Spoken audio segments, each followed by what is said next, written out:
தரவா மார்போடு கண்கள் மூடவா மலரே மௌனமா மலர்கள் பேசுமா.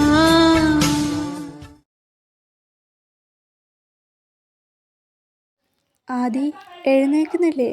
ടൈമായി. അവൻ്റെ ആ കിടപ്പിൽ അവന് തണുക്കുന്നുണ്ടെന്ന് അവൾക്ക് മനസ്സിലായി.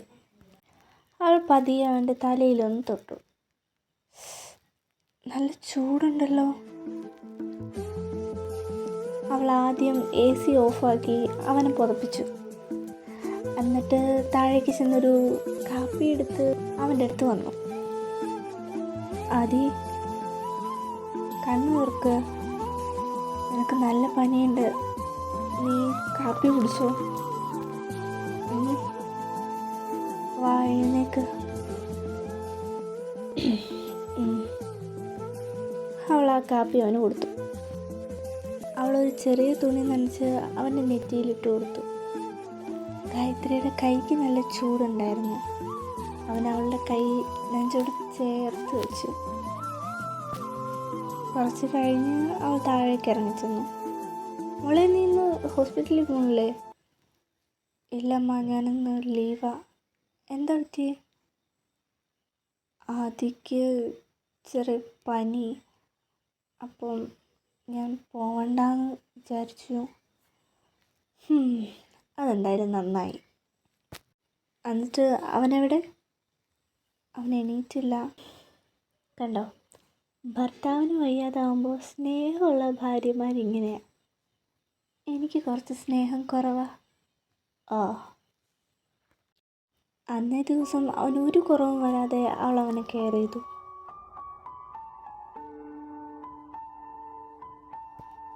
ഉച്ച കഴിഞ്ഞപ്പോഴാണ് ആദ്യം ബെഡിൽ നിന്ന് തന്നെ എഴുന്നേൽക്കുന്നത്. നീ ഇന്ന് പോയില്ലേ? ഇല്ല. അതെന്താ? നിങ്ങളിങ്ങനെ കിടക്കുമ്പോൾ ഞാനിങ്ങനെ ഹോസ്പിറ്റലിൽ പോണേ?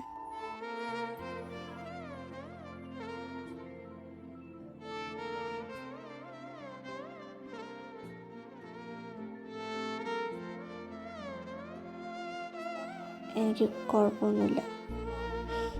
ഇപ്പോൾ എണീക്കണ്ട, ഞാൻ കഞ്ഞി എടുത്തുകൊണ്ട് വരാം. പനിയല്ലേ, കഞ്ഞി കുടിച്ചാൽ മതി.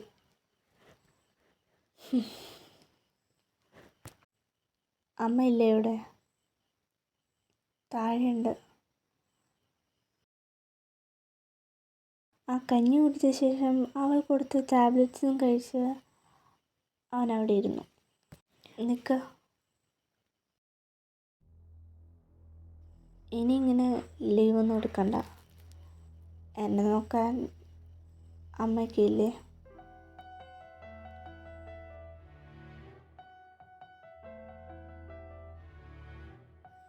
കുറഞ്ഞോടാ നിനക്ക്? കുറവുണ്ട്. നിൻ്റെ അച്ഛനെന്ന് എന്നെ കല്യാണം കഴിച്ചെന്നറിയോ? ഇപ്പം എന്താ ഇങ്ങനെ ചോദിക്കാൻ? അറിയോ? അത് ഞാൻ പറയാം. എൻ്റെ അച്ഛനൊരു കൂട്ടിനും അദ്ദേഹത്തിൻ്റെ കാര്യങ്ങൾ നോക്കാനും എക്സെട്രാ എക്സെട്രാ. കല്യാണം കഴിച്ചിട്ടും അദ്ദേഹത്തിൻ്റെ കാര്യങ്ങൾ നോക്കാൻ അമ്മയും മതിയെങ്കിൽ പിന്നെന്തിനാ എന്നെ കെട്ടിക്കൊണ്ടുവന്നേ?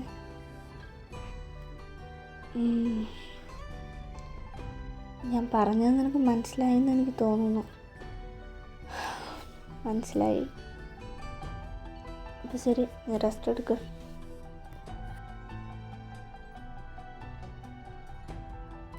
ചുമ്മാ ഒരു ഡോസ് കൊടുത്തില്ലെങ്കിൽ എങ്ങനെ? മുത്തശ്ശി പോവാണോ? അതേടാ, കൃഷ്ണേട്ടന് വയ്യാതായിത്രേ. ഞാനിപ്പോൾ അങ്ങോട്ട് ചെന്നില്ലേ ശരിയാവില്ല. മുത്തശ്ശിനി എന്നാ വരുന്നേ? ഒന്നും പറയാൻ പറ്റില്ല. എപ്പോൾ വേണേലും നിങ്ങൾക്ക് എന്നെ ഇവിടെ പ്രതീക്ഷിക്കാം. ഇതൊക്കെ എന്തോ. കിട്ടിയതൊന്നും പോരെ, മിണ്ടാതിരിക്കാനുള്ളതിന്. ഹരി, എന്നാൽ നമുക്ക് ഇറങ്ങാം. അമ്മ, അപ്പം ശരി. അബി, മീര ഇറങ്ങുവാണേ. ആദി, നീ എൻ്റെ ഗായത്രിനെ നന്നായിട്ട് നോക്കിക്കോണം. ആയിക്കോട്ടെ. മോളെ, ഞാൻ ഇറങ്ങുക. ശരി അമ്മ, പോയിട്ട് വേഗം വാ. വാ ഹരി, നമുക്ക് പോവാം. അങ്ങനെ ആ പ്രതീക്ഷയും പോയി കിട്ടി. ഇനിയിപ്പോൾ എന്ത് ചെയ്യും? ഇനി നമ്മളായിട്ടൊന്നും ചെയ്യാൻ നിൽക്കട്ടെ. അവരായിട്ട് അവർക്ക് ഒരുമിക്കണമെങ്കിൽ ഒന്നിക്കട്ടെ. ഇല്ലെങ്കിൽ അല്ലാതെ നമ്മൾ ഫോഴ്സ് ചെയ്ത് അവരെ ഒരുമിപ്പിച്ചിട്ട് ഒന്നും കിട്ടാനില്ല. അവർക്ക് സ്വയം തോന്നി ഒരുമിക്കട്ടെ. മുത്തശ്ശി പോയതോടെ കാര്യങ്ങളെല്ലാം പഴയതുപോലെ. ഗായത്രി ഹോസ്പിറ്റലിൽ പോകുന്നത് സ്കൂട്ടറിലും ഉറങ്ങുന്നത് കൗച്ചിലുമൊക്കെയായി. മുത്തശ്ശി പോയി കാണൂല്ലേ?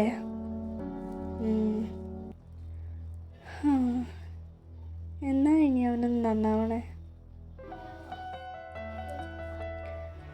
സാരല്ല, എപ്പോഴെങ്കിലും മനസ്സിലാക്കുമായിരിക്കും എന്ന് തന്നെ എൻ്റെയും പ്രതീക്ഷ. ഗായത്രി, നീ ഒരിടയ്ക്ക് നിൻ്റെ ഹസ്ബൻഡിൻ്റെ കൂടെ ആയിരുന്നല്ലോ വരവും പോക്കും. ഇപ്പോൾ വീണ്ടും സ്കൂട്ടറിലായല്ലോ, എന്താ പറ്റി? അത് അവളുടെ കിട്ടിയവൻ അവളെ ഉപേക്ഷിച്ച് അവളുടെ പഴയ കാമുകനെ തേടി പോയേക്കുവാ. എന്നിട്ടോ? എന്നിട്ടെന്നാ പോയിട്ട് ഇതുവരെ തിരിച്ചെത്തില്ല? ഓഹോ, ചെന്നാട്ടെ. നീ എന്തിനാ കൗശി അങ്ങനെയൊക്കെ പറഞ്ഞേ? പിന്നെ ഇമ്മാതിരി ചോദ്യം ചോദിക്കുന്നത് എന്തിനാന്ന് ഞാൻ പറഞ്ഞു തന്നിട്ട് വേണ്ടല്ലോ നീ അറിയാം. അവളെവിടെ എന്താ എങ്ങനെയാണ് നടക്കുന്നത് നോക്കി നടക്കും. കുട്ടിയൊക്കെ എനിക്ക് മാത്രം എന്താ കൗശി ഇങ്ങനെ? എങ്ങനെ ലൈഫ് ഇങ്ങനെയാ ഗായത്രി? എന്താ നടക്കുന്നതെന്ന് ഇപ്പോൾ ദൈവം തമ്പുരാന് പോലും അറിയില്ല. തുടങ്ങിയോ? അമ്മ എന്തേ? ആ രേഷ്മാൻ്റി വിളിച്ചു, അപ്പുറവ് പോയിട്ടുണ്ട്. ഇന്നിനിപ്പോൾ നോക്കണ്ട. നീ വന്നേ ഇല്ല, ഇത് തീരൂല. ഹലോ അമ്മ. ആണോ? എപ്പോൾ? ഓക്കെ, ശരി. ആരാ? അമ്മയാ? ഇന്നിങ്ങോട്ട് വരുന്നുണ്ടെന്ന്. ആഹാ, എപ്പോഴത്തേനാ? ഉച്ച കഴിയുമ്പോൾ. ആദ്യം എൻ്റെ അച്ഛനും അമ്മയും വരുന്നുണ്ട്. നീ ഇവിടെ ഉണ്ടാവണം. പറയാൻ പറ്റില്ല. ആദി പ്ലീസ്, നിൻ്റെ ഈ വെറുപ്പൊന്നും അവരുടെ മുന്നിൽ കാണിക്കല്ലേ.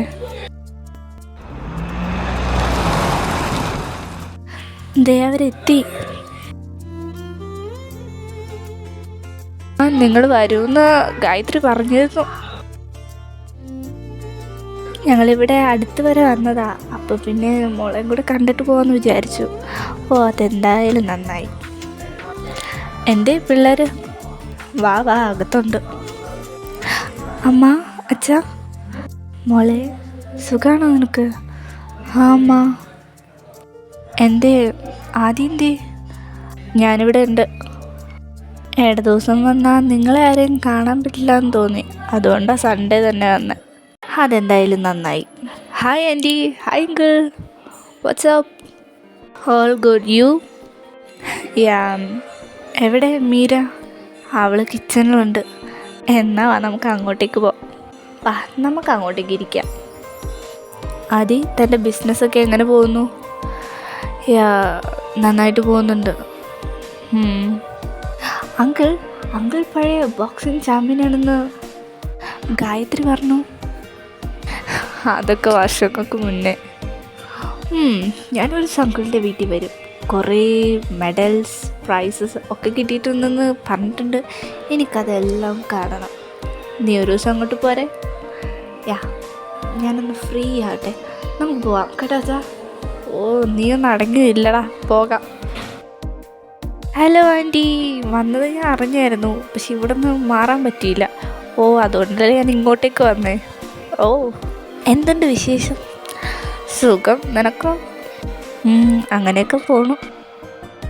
ഗായത്രിയുടെ പേരൻസ് ആ വീട്ടിലുണ്ടായിരുന്ന ടൈം മുഴുവൻ അവന് കുറച്ച് ബുദ്ധിമുട്ടായിരുന്നു. പക്ഷെ അവനത് എക്സ്പ്രസ് ചെയ്യാൻ പറ്റില്ല. ശരി, സമയമേറെ, ഞങ്ങൾ ഇറങ്ങുക. നീ ശരിക്കും ഫുഡ് കഴിക്കണം, അല്ലെങ്കിൽ നിനക്ക് ഫുഡ് കഴിക്കാൻ കുറച്ച് മടിയാണ്. ഇനിയിപ്പം നീ ഇവിടെ വന്നു എന്നുള്ള അവസ്ഥയൊക്കെ എനിക്കറിയാം. അതങ്ങനെ പറഞ്ഞു കൊടുക്ക്. രാവിലെയൊക്കെ നിർബന്ധിച്ചാൽ കഴിക്കും. നൈറ്റ് പിന്നെ ഫുഡേ കഴിക്കാറില്ല. എന്തെങ്കിലുമൊക്കെ ജ്യൂസ്, ഫ്രൂട്ട്സ് അങ്ങനെ എന്തെങ്കിലുമൊക്കെ കഴിച്ചിട്ട് കിടക്കും.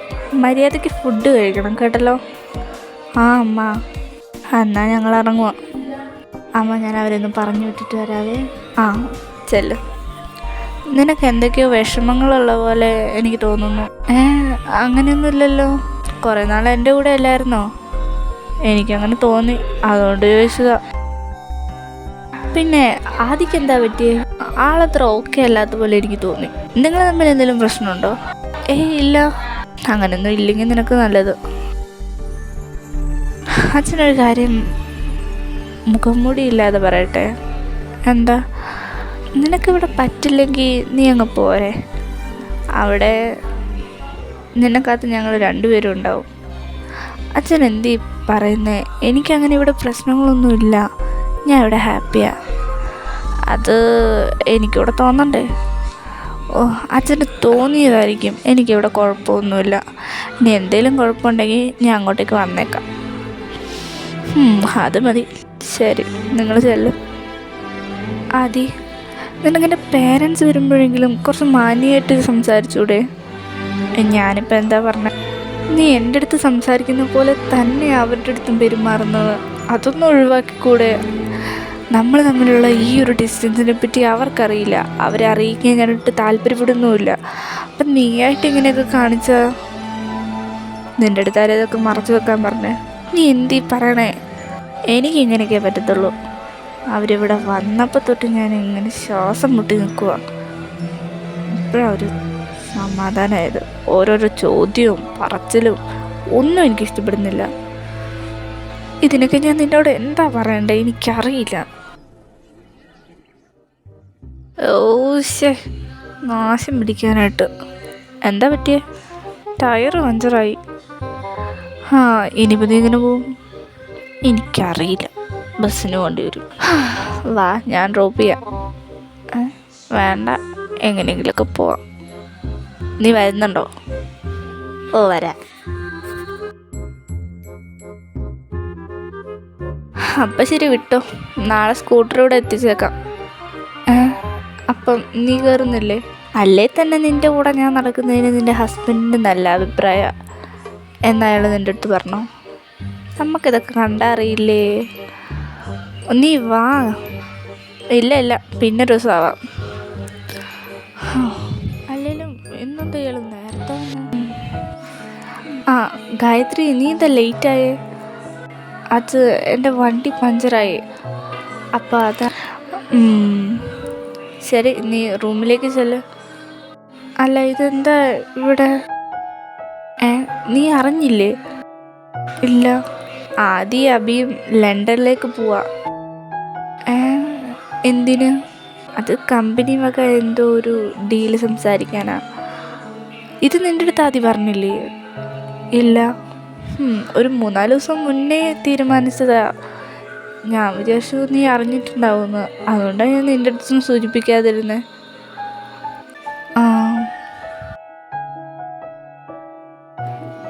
നീ ലണ്ടനിൽ പോവാണോ?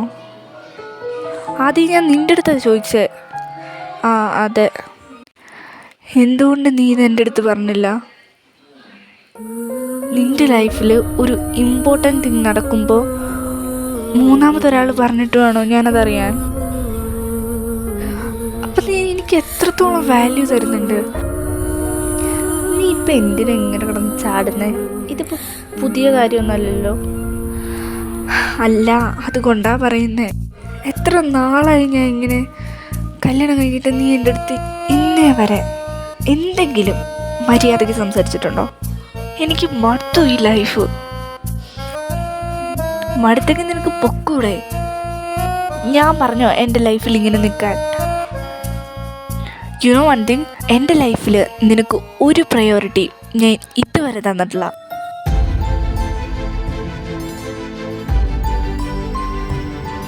What you mean?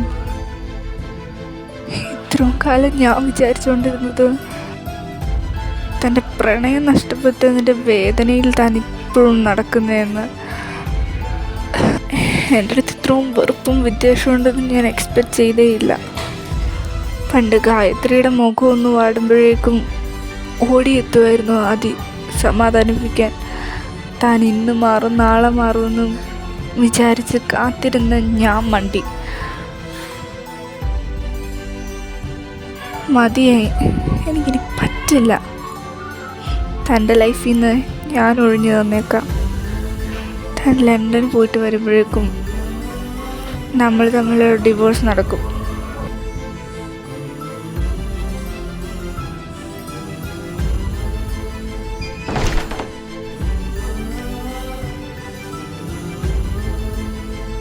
ഗായത്രി അങ്ങനെയൊക്കെ പറഞ്ഞത് അപ്പോഴത്തെ ആ ഒരു ദേഷ്യത്തിലായിരുന്നു. പക്ഷെ അവൾ അവസാനം പറഞ്ഞത് അത് സീരിയസ് ആയിട്ടായിരുന്നു.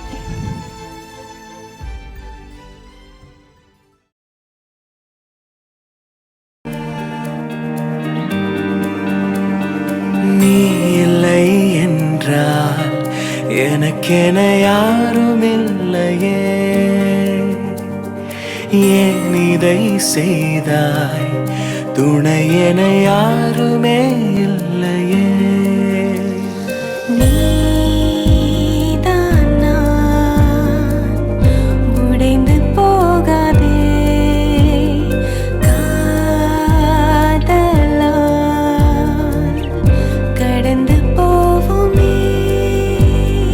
உனக்கென உருகினேன், உயிரில் கரைகிறேன், அனலென எரிகிறேன், அலையாய் உடைகிறேன். உனக்கென வருகிறேன், உடலாய் இணைகிறேன், எப்படி நீங்குவேன் என்னிடம் வா. கனவினில் வருகிறாய், கண்டதும் மறைகிறாய், கண்களில் வாழ்கிறாய், கண்ணீரில் மிதக்கிறேன். எதற்கெனை மறுக்கிறாய், இதயம் வலிக்குதே, எப்படி தாங்குவேன் என்னிடம் வா. உனக்கென உருகினேன், உயிரில் கரைகிறேன், அனலென எரிகிறேன், அலையாய் உடைகிறேன்.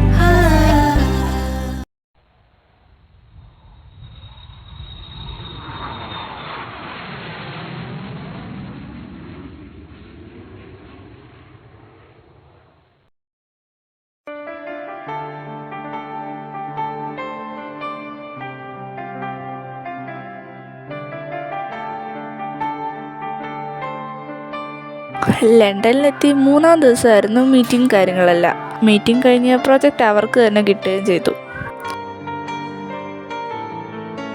ഇനിയിപ്പോൾ എന്നാ തിരിക്കല്ലേ? എങ്ങിട്ട്?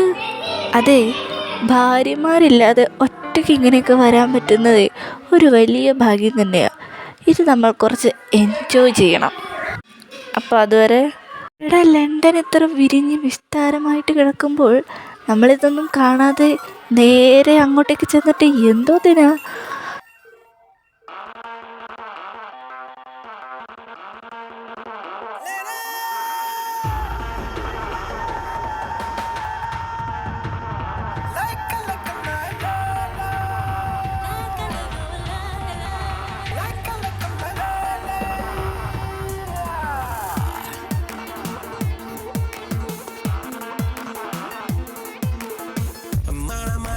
mental, man, like a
hey Aadi, Hrithik, നീ എന്താ ഇവിടെ? ഞാനിവിടെയാ 3.5 വർഷമായിട്ട്. നീ എന്താ ഇവിടെ? ഞാനൊരു മീറ്റിങ്ങിന് വേണ്ടിയിട്ട് വന്നതാ. ഓ, എത്ര നാളായി കണ്ടിട്ട്. Oh wait, Merlin, she's my wife. Oh hi, nice to meet you. Yeah, nice to meet you. നീ അങ്ങോട്ട് ചെല്ല്, ഞാൻ ഒന്ന് സംസാരിച്ചിട്ട് വരാം. എടാ, ഇതാരാ? ഇതാണോ എൻ്റെ വൈഫ്? അല്ല, അപ്പോൾ കാവ്യ? അവൾ പോയി. ഞങ്ങളുടെ കല്യാണത്തിന് അവളുടെ വീട്ടുകാർക്കൊട്ടും സമ്മതമല്ലായിരുന്നു. അതുകൊണ്ട് ഒരു സൂയിസൈഡ് അറ്റംപ്റ്റ് അവളതിൽ വിജയിച്ചു. എന്നിട്ട് നീ ഇങ്ങനെ ഇവളെ? എൻ്റെ കമ്പനിയിൽ എൻ്റെ PA ആയിരുന്നു. ആക്കെന്നെ ഇഷ്ടമായിരുന്നു. ഒരു ദിവസം എൻ്റെ അടുത്ത് വന്ന് പറഞ്ഞു. ഞാൻ ഓക്കെ പറഞ്ഞു. നിനക്കെങ്ങനെ കാവ്യം മറക്കാൻ പറ്റും? നീ ഭയങ്കര സിൻസിയർ അല്ലായിരുന്നോ? അതേടാ, പക്ഷെ അവൾ തിരിച്ചു വരില്ല എന്ന് നമുക്ക് ഉറപ്പുണ്ടേ പിന്നെ എങ്ങനെയാ?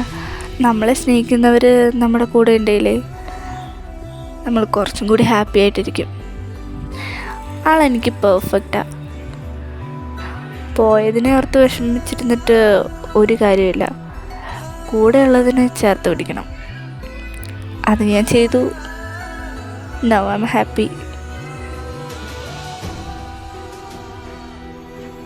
അല്ല, നിനക്കും ഇല്ലായിരുന്നോ ഒരു റിലേഷൻ? സെലിൻ.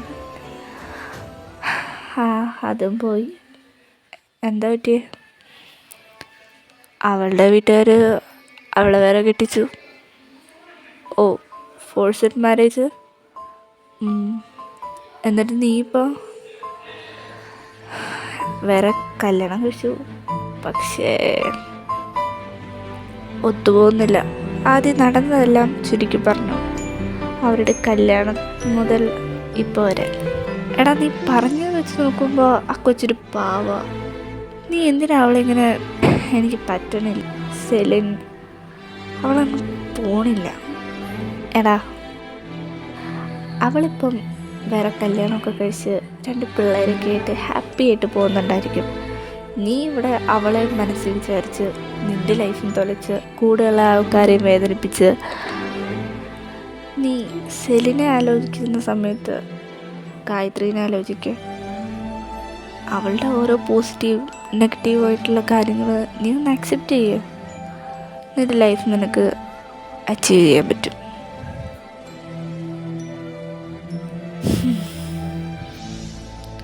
അപ്പോൾ ശരി, എന്നാൽ ഞങ്ങൾ ഇറങ്ങിക്കുക.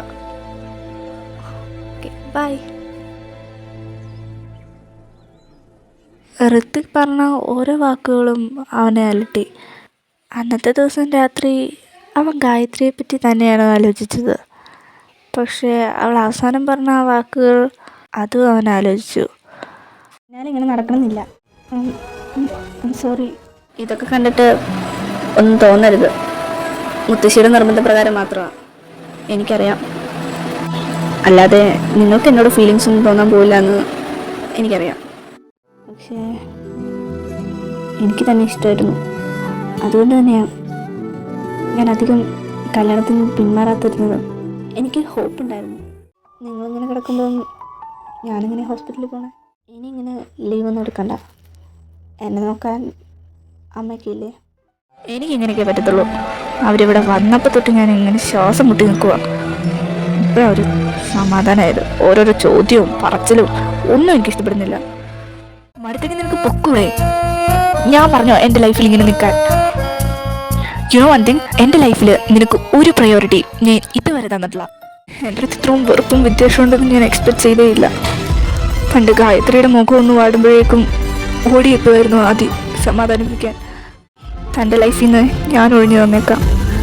താൻ ലണ്ടൻ പോയിട്ട് വരുമ്പോഴേക്കും നമ്മൾ തമ്മിലൊരു ഡിവോഴ്സ് നടക്കും. അങ്ങനെ ഫസ്റ്റ് ടൈം ആദിക്ക് ഗായത്രിയെ മിസ് ചെയ്യാൻ തുടങ്ങി. நேசிப்பதும் சுவாசிப்பதும் உன் தயவால் தானே.